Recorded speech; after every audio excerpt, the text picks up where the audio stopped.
कुछ लिखावटें ऐसी होती हैं कि इंसान की ज़िंदगी बदल देती हैं। ऐसी ही एक अनजानी लिखावट ने मेरी ज़िंदगी बदल दी थी। ये बात उन दिनों की है जब मुझे नौकरी पर जाते हुए कुछ ही महीने गुजरे थे और कुछ दिनों से मेरे साथ एक बहुत ही अजीब हादसा पेश हो रहा था। मैं जब भी ऑफिस से घर आता मेरे दरवाजे पर एक खत पड़ा मिला होता। पहले दिन तो मुझे लगा शायद कोई पोस्टमैन फेंक गया है। मैंने वो एनवलप उठाकर देखा तो उस पर मेरा ही नाम लिखा था, लेकिन घर का पता नहीं लिखा हुआ था।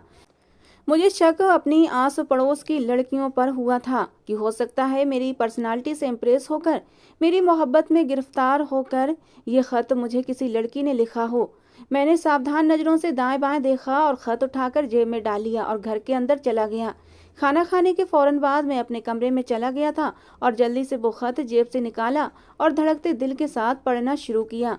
लेकिन वो कोई मोहब्बत भरा खत नहीं था, बस उस पर कुछ ही लाइनें लिखी हुई थीं कि रात के 12 बजे तुम्हें कुछ मिलने वाला है।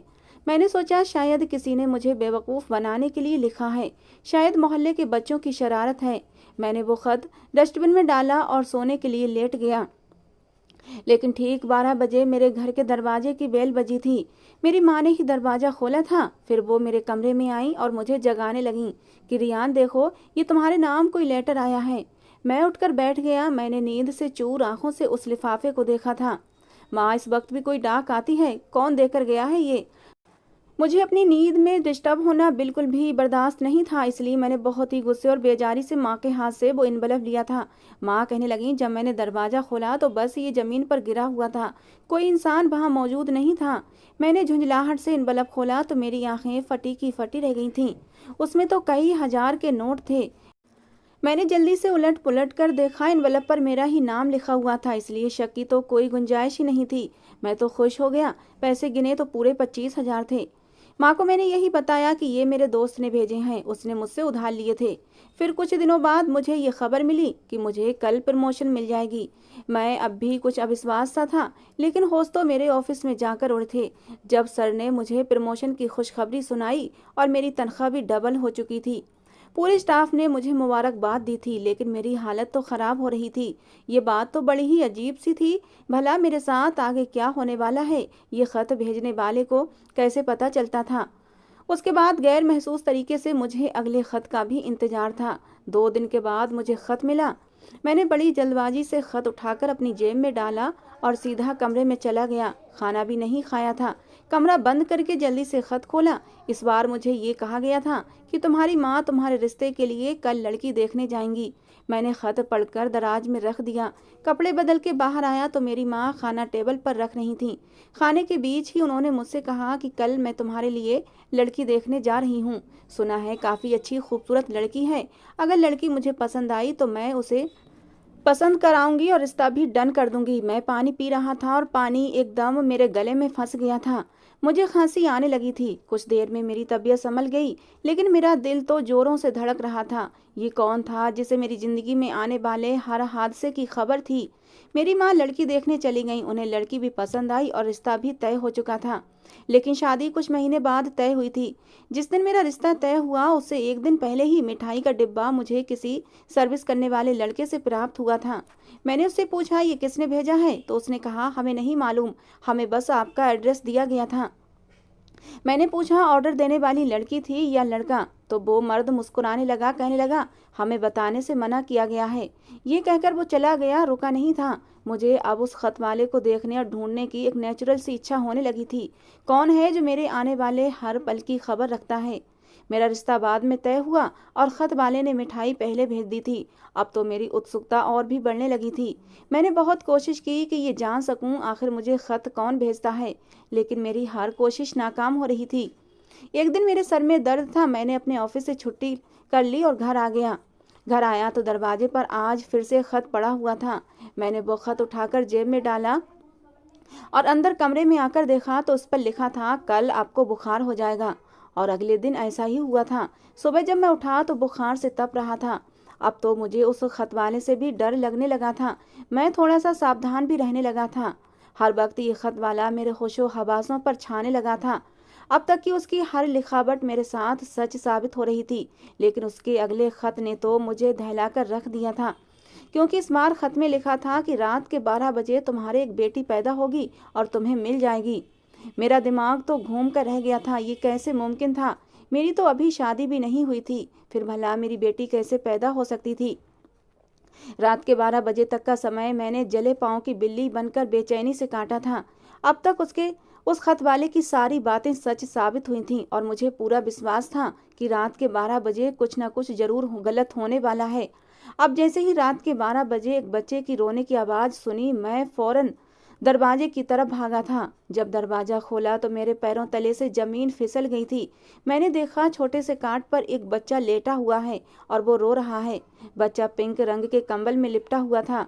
मेरा दिल उस वक्त जोर से धड़क उठा था। मैंने पूरी गली में नजर दौड़ाई, लेकिन पूरी गली सुनसान पड़ी थी। मैं ये नहीं देख पाया कि कौन इस बच्चे को यहाँ रखकर जा चुका है। मैं ये सोचने लगा कहीं मुझे किसी नाजायज केस में फंसाने की साजिश ना हो। पहले तो सोचा दरवाजा बंद कर लूं, मेरी बला से जो मर्जी इस बच्चे को उठाकर ले जाए। लेकिन मैंने जैसे ही दरवाजा बंद करना चाहा, उस बच्चे का रो रो कर बुरा हाल हो चुका था और उस बच्चे को देखकर पता नहीं क्यों मेरे हाथ खुद ब खुद रुक गए थे। मैंने दरवाजा बंद नहीं किया। वो बच्चा आंसुओं से रो रहा था। बच्चे की उम्र यही कोई 1 महीना थी। मेरा दिल अब इतना भी सख्त नहीं था कि एक मासूम बच्चे को सुनसान गली में अकेला छोड़ देता, जहां कुत्तों के भौंकने की भी आवाजें आ रही थीं। दिल में आया कहीं ये मासूम किसी जानवर का शिकार न बन जाए। ये सोचकर ही मेरा दिल दहल उठा था। मैंने वो काट उठाई और उसे अंदर ले आया। उसके रोने की आवाज़ पर मेरी माँ भी उठकर अपने कमरे से बाहर आ गई। मुझे हैरत से देखने लगी कि रियान, ये किसका बच्चा उठाकर ले आए हो, वो भी रात के समय? कहने लगी, रियान ये बच्चा किसका है? मैंने कहा शायद ये कोई बच्ची है और इस वक्त भूखी है। इसे कोई हमारे घर के दरवाजे पर छोड़ गया है। मुझे इसके रोने की आवाज़ सुनाई दी थी तो मैं इसे अंदर ले आया। मेरी माँ मेरी ये बात सुनकर मुझे गुस्से से घूरने लगी। कहने लगी, ना जाने किसकी नाजायज औलाद होगी और वो रात के इस अंधेरे में यहाँ हमारे दरवाजे पर छोड़ गया है, और एक तुम हो कि इस मुसीबत को अंदर ले आए। ये भी हो सकता है रियान की कोई औरत अस्पताल से बच्चा चुराकर भाग रही हो, उसके पीछे पुलिस पड़ी हो तो उसने अपनी जान छुड़ाने के लिए ये बच्चा हमारे दरवाजे पर रख दिया हो। सोचो, इस तरह तो तुम्हें जेल भी हो सकती है। माँ की बात सुनकर तो मेरे सारे तबक रोशन हो गए थे। मुझे वो सारे खत याद आने लगे। फिर ये ख्याल भी सताने लगा कि हो सकता है सारे खत और ये बच्ची मुझे किसी केस में फंसाने के लिए ही ना दी गई हो। अब तो मैं बुरी तरह घबरा गया था। मेरे पूरे शरीर से पसीना छूट गया था। फिर ये भी ख्याल आया कि मेरी तो किसी से दुश्मनी भी नहीं है, फिर कोई मुझे क्यों फंसाएगा। मैंने अपनी माँ से कहा, फिलहाल तो इसे कुछ दूध पिला दें, ये भूखी लग रही है। सुबह मैं इसे पुलिस स्टेशन छोड़ आऊँगा। रात भर उस बच्ची को मेरी माँ ने ही संभाला था। सुबह जब मैंने बच्ची को गोद में लिया तो माँ ने बताया ये एक लड़की ही है। मैं उसे लेकर पुलिस स्टेशन पहुँच गया। मैंने सारी बात पुलिस इंस्पेक्टर को बता दी। वो बच्ची को अजीब सी नज़रों से देखने लगा और ना जाने क्यों मेरा दिल अनजाने डर से धड़क उठा था। मैंने बहुत से ऐसे केस सुन रखे थे कि हवस के पुजारी एक दिन की बच्ची को भी नहीं छोड़ते। पुलिस इंस्पेक्टर ने कहा, तुम इस बच्ची को यहीं छोड़ दो, जब इसके घर वालों का पता लगेगा हम इस बच्ची को उसके माँ बाप के हवाले कर देंगे। लेकिन पता नहीं क्यों मेरा दिल नहीं माना। मैंने कहा, मैं इसे अपने साथ अपने घर ले जाता हूँ, मेरी माँ इसका ध्यान रख लेंगी। आप मेरा फ़ोन नंबर ले लें, अगर इसका कोई घर वाला मिले, कोई जानकारी मिलती है तो मुझे बुला लीजिएगा। जरा सी बहस के बाद वो इंस्पेक्टर मान गया था। मैं उस नन्ही मुन्नी सी गुड़िया को अपने साथ लेकर घर आ गया। मेरी गोद में बच्ची देखकर मेरी माँ मेरे ऊपर फिर से चिल्लाने लगी कि तुम इसे वापस क्यों ले आए। मेरी कोई भी दलील वो सुनने को तैयार नहीं थी, लेकिन मैंने कहा, मैं इसे सिर्फ उस समय तक अपने साथ लेकर आया हूँ जब तक कि इसके घर वाले नहीं मिल जाते। मैं इस बच्ची को इसके असल हकदार को ही दूंगा, किसी भी अरे गहरे हाथ में नहीं दूंगा। मैंने अटल अंदाज में कहा तो मेरी माँ भी चुप हो गई। अब मैं एक इरादा कर चुका था कि मैं उस खत वाले को ढूंढ कर ही रहूंगा। मैंने घर के बाहर एक खुफिया कैमरा भी लगवा दिया, क्योंकि वो खत जो मुझे प्राप्त होते थे उन पर कोई भी डाक स्टाम्प नहीं लगी होती थी, सादा सा एनवलप होता था। इसलिए खत भेजने वाला जो कोई भी था वो खत खुद ही फेंक कर जाता था, या वो जिसके जरिए ये काम करवाता था, अगर मैं उस तक भी पहुंच जाता तब भी असल इंसान को ढूंढ सकता था। मेरे दिल में बहुत से सवाल थे जिनके जवाब मुझे चाहिए थे। वो कैसे मेरे बारे में 100% सही बातें जानता था, और फिर उस बच्ची को मेरी बेटी क्यों कहा, जबकि वो मेरी बेटी नहीं थी। ना तो मेरी शादी हुई थी और ना मेरा किसी से कोई चक्कर था। मैंने बाहर लगे कैमरे का कनेक्शन अपने मोबाइल से कनेक्ट करवाया था ताकि अपने मोबाइल पर देख सकूं। एक दिन पूरा गुजर गया, 2 दिन भी गुजर गए, लेकिन ना खत आया, ना ही कोई ऐसा आदमी गली में नजर आया जिस पर मैं शक करता। मेरी माँ अलग मेरे पीछे लगी हुई थी कि इस बच्ची को या तो पुलिस के हवाले कर दो या किसी अनाथ आश्रम में भिजवा दो। मैं इस उम्र में बच्चों की जिम्मेदारी नहीं संभाल सकती। ऊपर से मेरी शादी के दिन भी करीब आ रहे थे। मेरी माँ को ये चिंता खाए जा रही थी कि अगर मेरे ससुराल वालों के सामने बच्ची के बारे में क्या कहेंगी। जाहिर है वो भी यही बताएंगे कि बच्ची को किसी अनाथ आश्रम में भेज दिया जाए। कुछ दिन बीत चुके थे और मुझे उस इंसान का सुराग नहीं मिल सका था। दूसरा, मैं खुद से पुलिस स्टेशन के कई चक्कर लगा चुका था, लेकिन उस बच्ची का कोई भी घर वाला नहीं मिला था। मेरी शादी के दिन जैसे जैसे करीब आ रहे थे, वैसे वैसे मेरी परेशानी भी बढ़ने लगी थी। मेरी नई नवेली दुल्हन मानसी कहाँ एक बच्चे को घर में बर्दाश्त कर सकती थी। यही सोचकर मैं बेहद परेशान था कि क्या करूं क्या ना करूं।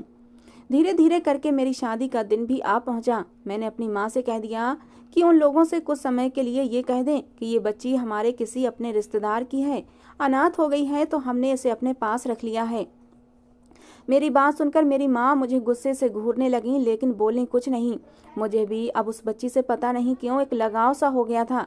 घर आता तो 2-2 3-3 घंटे उस बच्ची के साथ जरूर गुजारता था। बड़ी खूबसूरत सी जापानी गुड़िया जैसी लगती थी।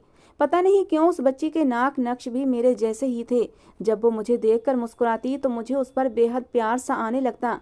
ना जाने क्यों मैं उसे अपने सीने से लगाए बिना नहीं रह पाता था। पिछले 2 महीने से वो हमारे पास थी। मुझे ऐसा लगने लगा था कि सच में ये मेरी ही बेटी है। विदाई के बाद मुझे सबसे ज्यादा चिंता अपनी पत्नी मानसी की थी। उसका रिएक्शन पता नहीं बच्ची के लिए कैसा होगा। सुहागरात के कमरे में जाते ही मैंने सबसे पहले मानसी को मुंह दिखाई दी, उसकी तारीफ भी की, जो कि उसका हक था। कि तभी बाहर से बच्ची के रोने की आवाज पर मैं एकदम चौंक सा गया था, लेकिन बाहर जाने से खुद को रोके रखा कि कहीं मेरी तड़प पर मेरी पत्नी कोई गलत मतलब ना निकाल ले। मुझे उस बच्ची से लगाव था, लेकिन कहीं मानसी ये न समझ ले कि वो सच में मेरी ही बेटी है और हमने झूठ बोलकर शादी की है। इसलिए खुद को लापरवाह साबित करने लगा। लेकिन अजीब बात यह थी कि बच्ची की रोने की आवाज़ से मैं इतना डिस्टर्ब हो रहा था कि मानसी से प्यार मोहब्बत के 2 बोल भी नहीं बोल पा रहा था। वो मेरी हालत को शायद समझ गई थी। कहने लगी, रियान ये बच्ची क्यों रो रही है? मैंने उसे वही झूठी कहानी सुना दी जो मैंने अपनी माँ को सबको सुनाने के लिए कही थी। मुझे हैरत हुई जब मानसी ने कहा कि उस बच्ची को मेरे पास ले आओ, मैं उसे देख लेती हूँ कि उसे क्या परेशानी है। मेरा दिल भी उस बच्ची के लिए तड़प रहा था, इसलिए मानसी से इजाज़त मिलते ही मैं अपनी माँ के कमरे में पहुँच गया। मेरी माँ उसको गोद में लिए कमरे में इधर उधर टहल रही थीं, उसे चुप कराने की कोशिश कर रही थीं। मैंने कहा, क्या हुआ है इसे, क्यों रो रही है? ये कहते हुए मैंने बच्ची को माँ की गोद से ले लिया था। वो कहने लगी, मुझे क्या पता, इतना समय गुजर गया बच्चों को संभाले हुए। बेटी भी यहाँ नहीं रहती, साल में कभी कभी ही आती है।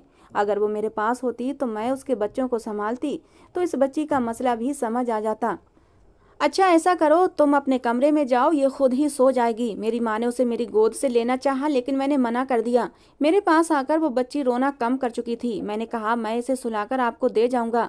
वो कहने लगी, लेकिन मानसी क्या सोचेगी कि मुझे छोड़कर बच्ची को संभाल रहे हो? तुम रहने दो, मैं इसे संभाल लूंगी। मैंने कहा, मानसी बहुत अच्छी है, मुझे उसी ने कहा है कि बच्ची को अंदर ले आओ। ये कहकर मैं बच्ची को अपने कमरे में ले आया। उसे देखकर मानसी ने उसे लपक कर पकड़ा था और उसे अपने सीने से लगा लिया। वो बच्ची भी उसके पास जाकर चुप सी हो गई थी। मुझे ना जाने क्यों ये सब देखकर हैरत का झटका सा लगा था, और वजह थी कि मेरी पत्नी मानसी ने उसे जिस तरह मेरे हाथों से छीना था और गले से लगा लिया था। कभी मानसी उसे सीने से लगाती तो कभी बुरी तरह उसे चूमने लगती। एक अजनबी बच्ची के लिए उसके जज्बात मुझे कुछ अजीब से लग रहे थे। वो बच्ची भी उसकी गोद में जाते यूं चुप हो गई जैसे उसकी गोद की आदत हो। मैंने खुद को ऐसे ख्यालातों से झटका था और उसके पास बैठ गया। 15-20 मिनट में वो बच्ची मानसी की गोद में सो चुकी थी। फिर मानसी पूछने लगी, इसका नाम क्या है? मैंने तो ये सोचा ही नहीं था। पिछले 2 महीने में मैंने और मेरी माँ ने ये तक नहीं सोचा था कि इसका कुछ नाम भी रख दें। मैंने नाम में सिर हिला दिया। वो मुस्कुराने लगी, कहने लगी, इतनी प्यारी और मासूम सी बच्ची है, इसका नाम तो आयशा होना चाहिए। मैंने भी हाँ में सिर हिला दिया। मेरी पत्नी ने उस बच्ची का नाम आयशा रख दिया। थोड़ी देर में जब आयशा गहरी नींद सो गई तो मैं उसे अपनी माँ के कमरे में छोड़ आया। मेरी पत्नी मानसी जितनी देखने की खूबसूरत थी, उतनी ही सॉफ्ट नेचर की भी मालिक थी। अगली सुबह जब मेरी आँख खुली, मानसी कमरे में नहीं थी। मैं तैयार होकर कमरे से निकला तो वो नई फैंसी साड़ी पहने सजी सबरी बैठी हुई थी, लेकिन बच्ची उसकी गोद में थी और वो उसे फीडर पिला रही थी। कुछ ही दिन में बच्ची की पूरी जिम्मेदारी उसने बिना किसी के कहे खुद ही संभाल ली थी। घर को भी बहुत ही अच्छे से संभाल रखा था। मेरी माँ तो मानसी जैसी बहू पाकर निहाल हो उठी थी। हर वक्त अपनी बहू के गुणगान करती रहती। मानसी सच में बहुत ही अच्छी बहू साबित हुई थी, साथ ही साथ वो एक बहुत ही अच्छी पत्नी भी। लेकिन आयशा के मामले में वो कभी भी लापरवाही नहीं करती थी। इसलिए मुझे खुश होने के बजाय हैरत हो रही थी कि ये दिन तो पति पत्नी के एक दूसरे की संगत में गुजारने के होते हैं, और वो बच्ची में ही उलझी रहती थी। लेकिन मैंने मुंह से कुछ नहीं कहा। मुझे हैरत तो उस समय हुई जब शादी के 15 दिन बाद ही मानसी उस बच्चे को अपने कमरे में सुलाने लगी। मुझसे कहने लगी, मम्मी जी बीमार रहती हैं और आयशा रात को उन्हें बहुत तंग करती है। जो वजह मानसी ने बताई, मैं उसे सुनकर चुप सा हो गया था। वो आयशा को यूं संभालती जैसे उसकी सगी माँ हो। और होश तो मेरे उस समय उड़े जब मैं एक बार अलमारी से अपने कपड़े निकाल रहा था तो मेरे हाथ मानसी की एक डायरी लग गई जिस पर कुछ शेर और कविताएं लिखी हुई थीं। उसकी लिखावट देखकर मेरा माथा ठिठक गया था। मानसी की लिखाई बिल्कुल उस खत की लिखाई से मिलती जुलती थी। मैंने जल्दी से अपना कवर्ड खोला और वो खत निकालकर लिखाई मिलाने लगा। जैसे जैसे मैं शब्दों को देख रहा था, मेरे दिल की धड़कनें बढ़ती जा रही थीं। मतलब वो खत मानसी मुझे लिखती थी। मानसी मुझे पहले से जानती थी और वो बच्ची। और जो बात मेरे दिमाग में आई, मेरे सर पर आसमान गिर सा गया था। दिल में अजीब से डर सर उठाने लगे थे। मेरा जी अचानक से घबराने लगा। आयशा के साथ मानसी का प्यार देखकर लगता था जैसे वो उसकी अपनी बच्ची हो। सोच सोच कर मेरे दिमाग की नसें खिंचने लगी थीं। मेरे दिल में अजीब सी उलझन भरने लगी थी। कौन थी मानसी और आयशा? उसका रिश्ता क्या था उसके साथ? अगर वो सच में मानसी की बेटी थी तो उसने मुझे क्यों दी? क्या उसका किसी से चक्कर था और आयशा उसकी नाजायज औलाद थी जिसे उसने मेरे सर थोप दिया था? इस सोच ने तो मेरा सुख चैन छीन लिया था। मुझे सांस लेते हुए भी घुटन का एहसास होने लगा था। मेरी आंखों से आंसू गिरने लगे थे। मेरे साथ इतना बड़ा धोखा किया गया था। लेकिन एक लिखाई से ये बात साबित नहीं हो सकती थी कि आयशा मानसी की अपनी बच्ची है। कभी कभी ऐसा होता है कि लोगों की लिखाई आपस में मैच हो सकती है।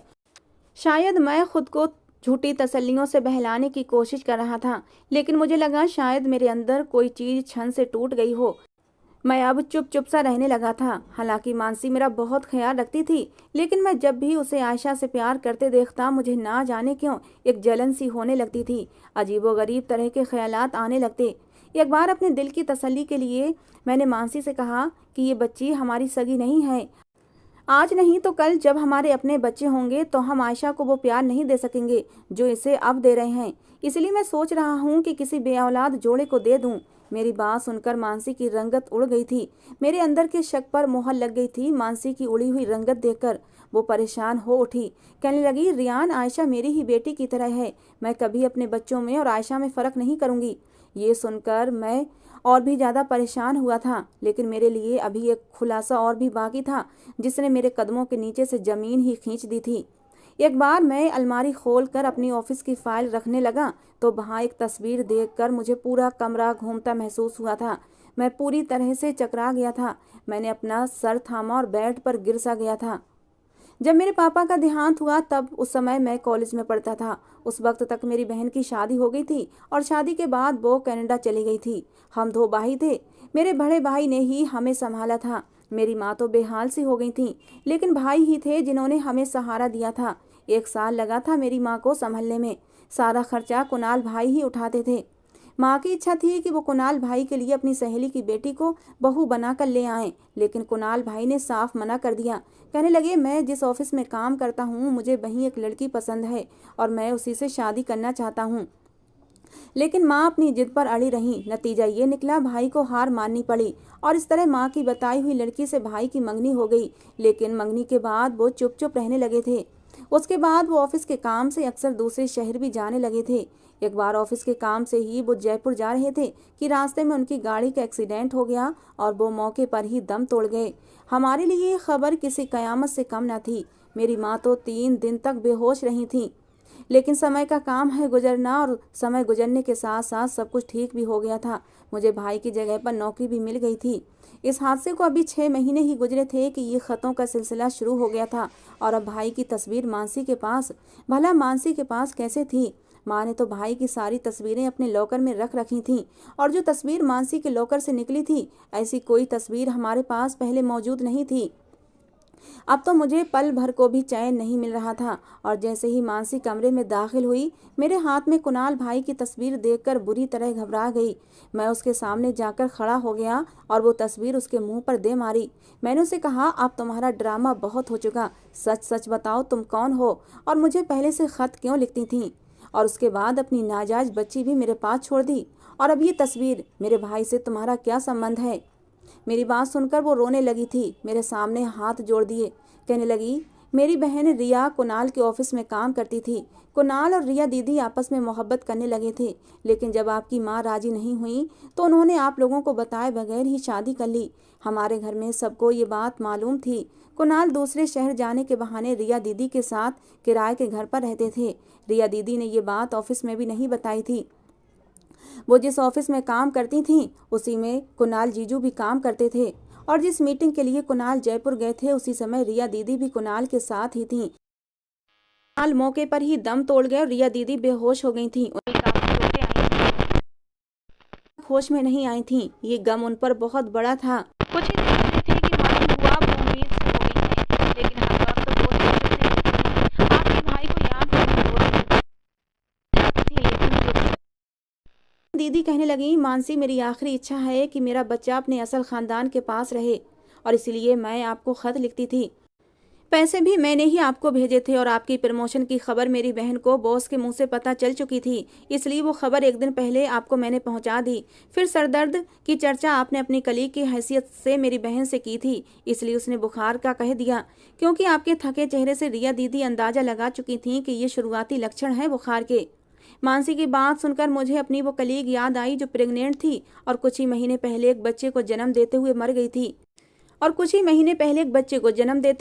थी। रिया की मौत पर पूरे ऑफिस को बहुत दुख हुआ था। मानसी ने अपनी बात जारी रखी, आगे कहने लगी कि मेरा रिश्ता आपके लिए एक प्लान के साथ ही भेजा गया था और किस्मत की बात यह थी कि स्वीकार भी हो गया। रिया दीदी ने एक प्यारी सी बच्ची को जन्म दिया, लेकिन वो भगवान को प्यारी हो गई। 1 महीने तक आयशा को मैंने ही संभाला था, उसके बाद आपके खानदान के वारिस को आपके हवाले कर दिया। रियान, आप इस बात को अपनी माँ से मत कहना, वरना उनकी नज़र में आपके भाई के लिए शायद इज्जत कुछ कम हो जाए। हम आयशा को अपनी बेटी समझकर पालेंगे, ये आपके भाई और मेरी बहन की निशानी है। मानसी की बात सुनकर मेरी आंखों से आंसू बहने लगे थे। मुझे भला क्या एतराज हो सकता था, वो मेरा अपना खून थी, मेरे भाई की अपनी सगी औलाद थी। मैंने आयशा को अपनी गोद में भर लिया और उसे बेताबी से चूमने लगा। वो मेरा अपना ही खून थी, इसीलिए वो मुझे अपनी अपनी सी लगती थी। मेरी ये खुशी देखकर मानसी की आंखों से भी खुशी के आंसू छलक पड़े थे। दोस्तों, आज की हमारी ये कहानी कैसी लगी जरूर बताना। पसंद आई हो तो प्लीज़ लाइक करना। रोज एक नई कहानी सुनने के लिए हमारे चैनल को भी सब्सक्राइब करना। कहानी को पूरा अंत तक सुनने के लिए आप लोगों का बहुत बहुत धन्यवाद। दोस्तों, मिलते हैं अगली किसी नई कहानी के साथ।